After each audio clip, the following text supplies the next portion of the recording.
Good evening, ladies and gentlemen. I guess I got enough volume here. Welcome to the next to last concert of the fall series. Our last one will be in about 3 weeks. It'll be the Philadelphia Handbell Ensemble, and we've had it here several years, and it's always a very delightful experience. And I hope all of you have been having a good Thanksgiving weekend, so to speak, and I know that it brings up family and food, and you know, when you talk about food, I think figuratively pumpkin pie with a lot of whipped cream on it. And actually, don't worry about the whipped cream, it's mostly air. But anyhow, tonight this is going to be a real treat. I think of it in my own terms as a sort of dessert. It's one of those things which really ends things up in the weekend, and you know, a real wonderful note. So, and we had Mark here several years ago, and I heard nothing but good things about his playing before. So I feel, and I'm sure you feel, that you'll get a real treat tonight with Mark Shockey.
see you all here today.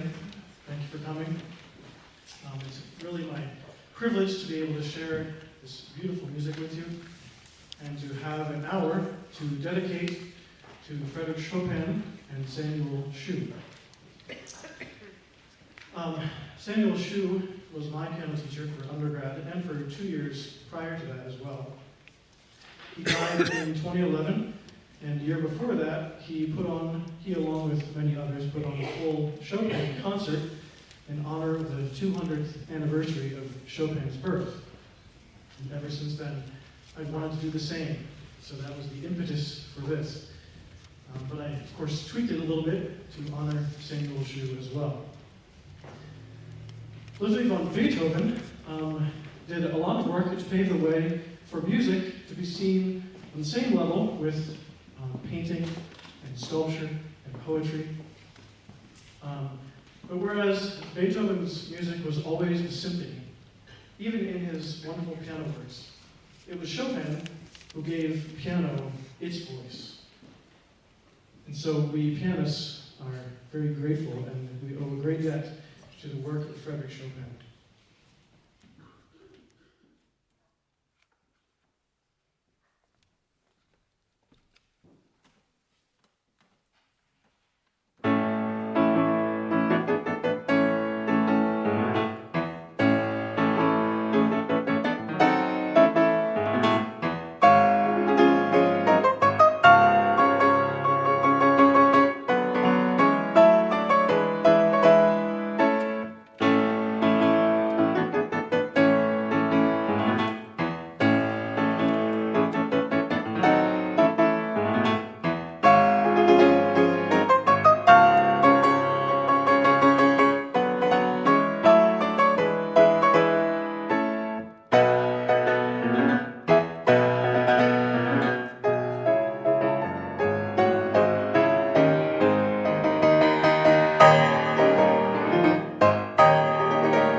best links to the music of Poland in both his Polonaise and in his Mazurka.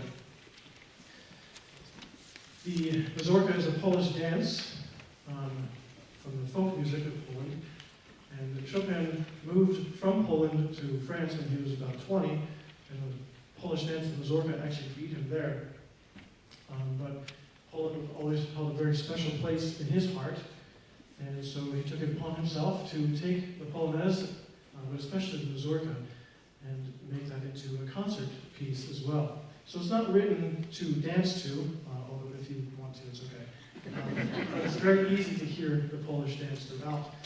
And the Mazurka is especially unique in its rhythms and its harmonies and its Polish sentiment.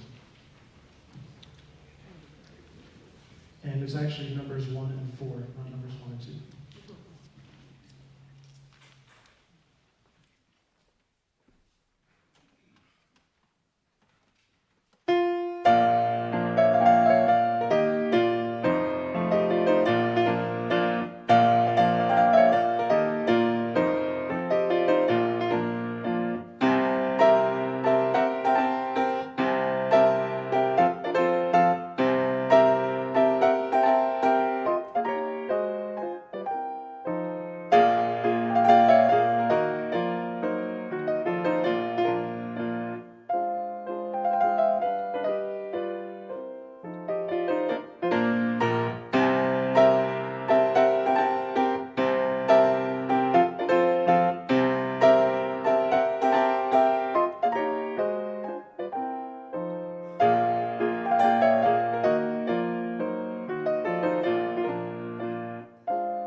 for many reasons, but one of the main reasons they're so important is because they provide that link from music in general to piano having its own voice.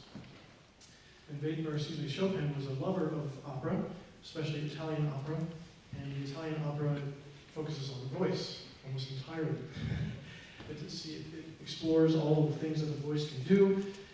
It explores how high and low and how fast and all the big leaps, all the things that a voice can do. So Chopin tried to do that for the piano. And so the nocturnes especially focused on the aria, the beautiful sweeping arias that were written for the voice, and this is that. This is basically an aria for the piano. The first one is probably the most famous one. You'll probably recognize that. And the second one is important to me, especially because it was the first piece that Dr. Shu gave to me when I was 15.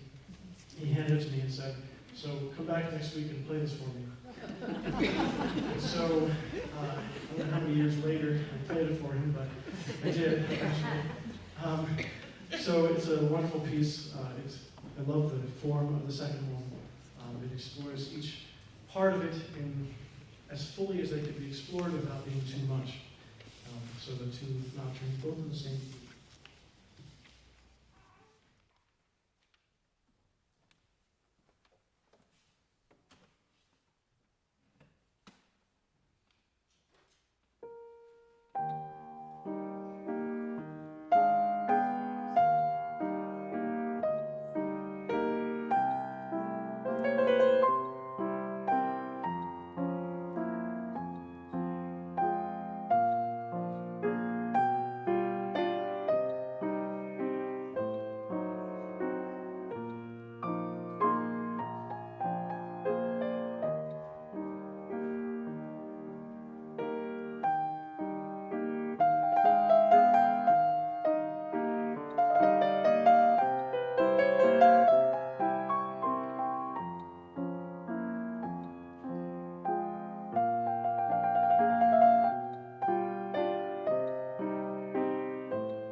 Chopin's best known pieces is the Fantasie-Impromptu.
Wasn't that fantastic?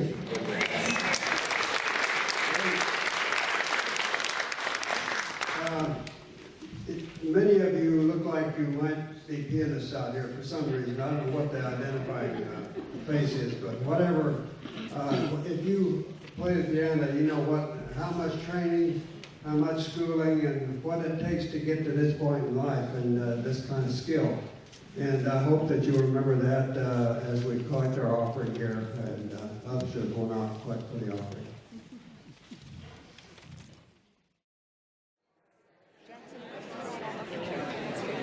Well, if you're like I am, you can hardly wait for the second half here. I guess that's a football expression. Anyhow, it'll be a wonderful experience, I'm sure, and again, I can hardly wait to get started if I can find Mark around here somewhere. Oh, there he is.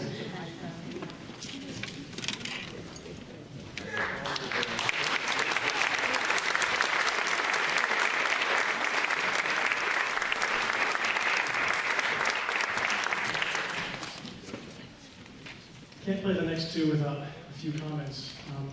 First of all, you turn your hymnal. Didn't think that was coming, did you?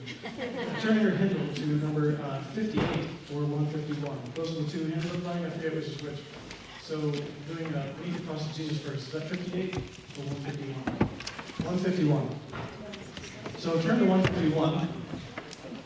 I'm going to as well. If you don't already know this hymn, you're going to learn it. Or at least you're going to hear it. You know.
The reason I had you sing that is because if you've never heard that melody before, this hymn arrangement is not the easiest to follow. So now you've heard it, it'll be much easier. So there are the verse is stated 3 times in this arrangement.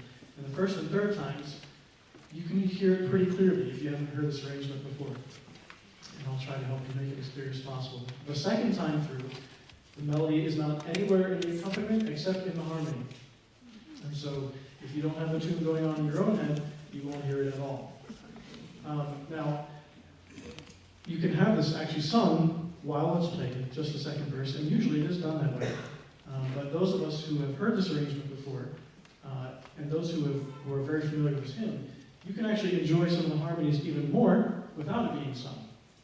So, either way, it's a wonderful way to do it. Today you can hear it without singing.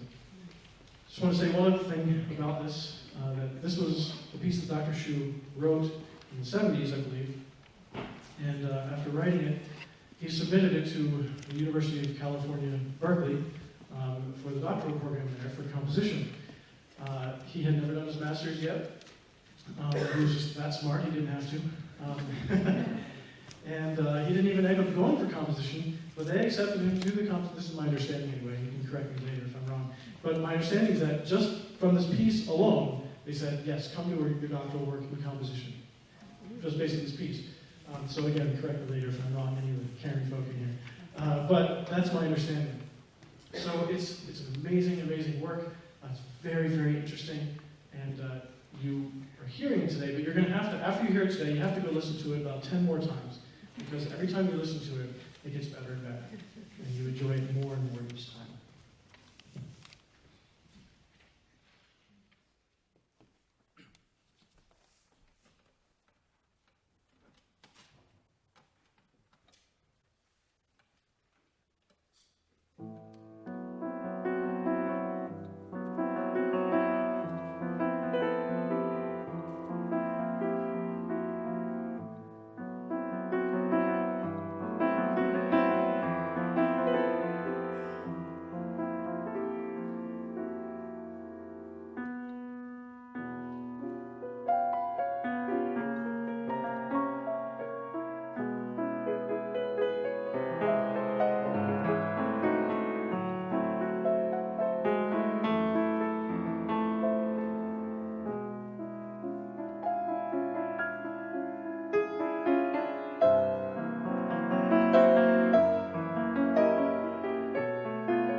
turkey, the vegetables, all those things. Now it's time for the apple pie and the ice cream. And you can't live on apple pie and ice cream. You can't live on turkey and vegetables.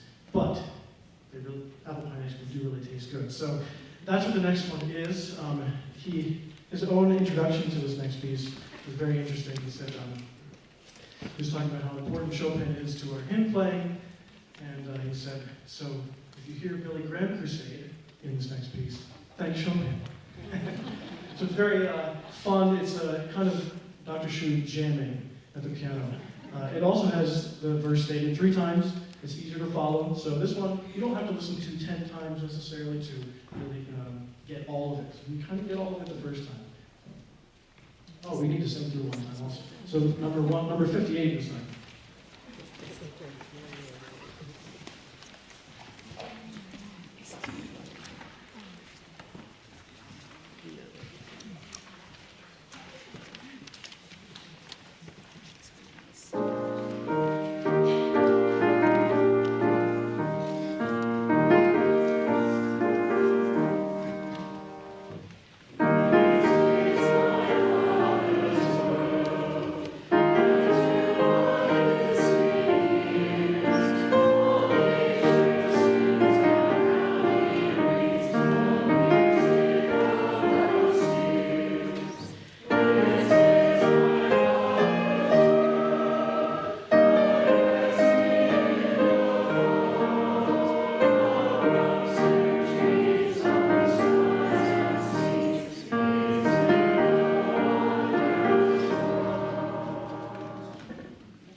so I left my phone on, but it's an airplane mode, so it didn't go off.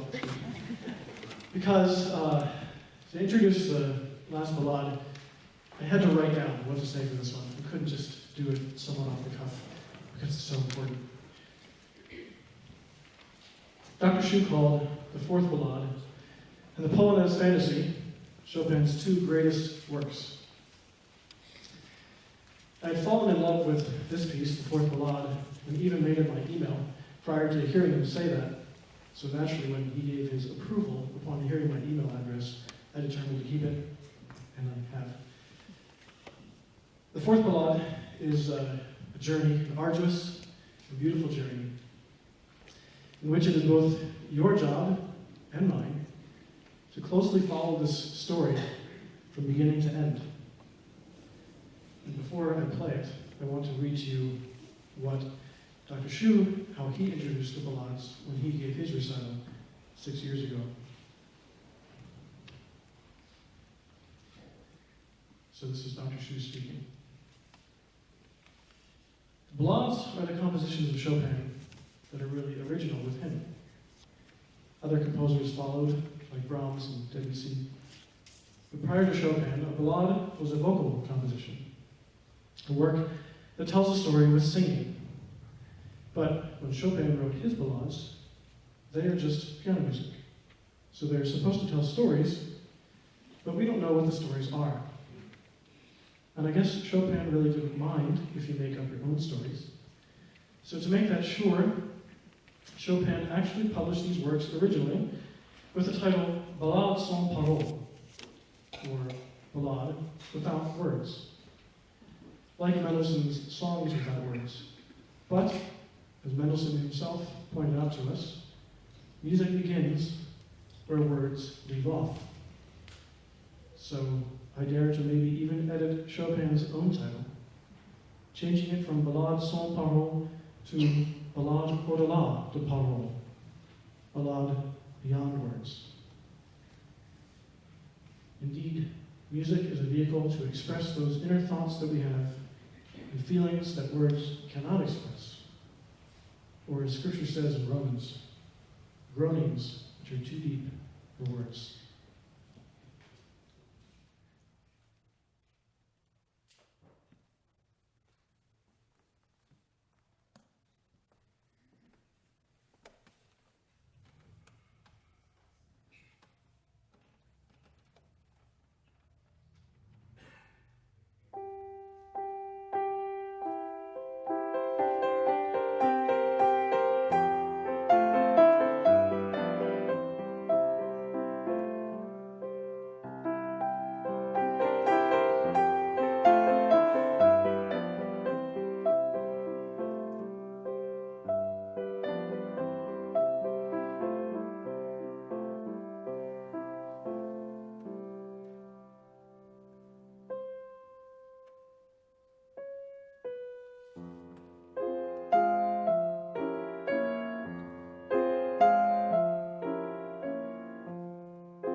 Thank you, Mark. And you can put an encore. You can put an encore there. Just a fun one. A minute waltz.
We have a little present for Mark, well, the other things too, but this is your homework. It has notes all over it, so I hope you can handle that. Does that ring any bells? It's a waltz. It's a waltz. Well, I didn't see the 3/4, so I wouldn't have known. Okay. Well, thank you very much. If I could just say a few words before we escape here.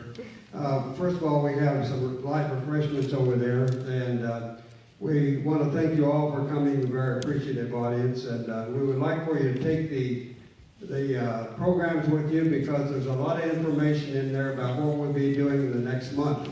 And we'd love to see many or all of you back in the church for any or all of the different things that we have to offer. And our next day will be on the 9th of December out in front here. It's what we call the live nativity. It'll be kids doing the nativity scene with, I think we're going to have live animals there as well as people, so and music. So maybe I better stop talking and let you go.